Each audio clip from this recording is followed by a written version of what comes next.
Ayos na guys, naitali ko na sila. Balikan ko lang to sila mamayang hapon dito para ibalik doon sa silong ng bahay namin. Ito yung mga kasama niya, oh. Andito lang sila sa paligid guys.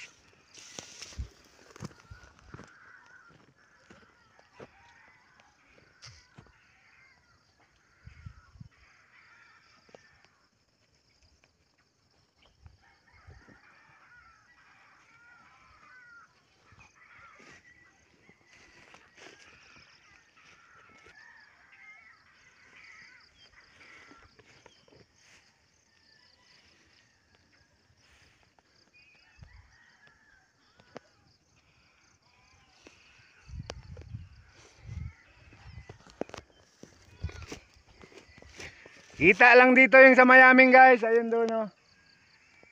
Ayun yung may mga bahay doon guys.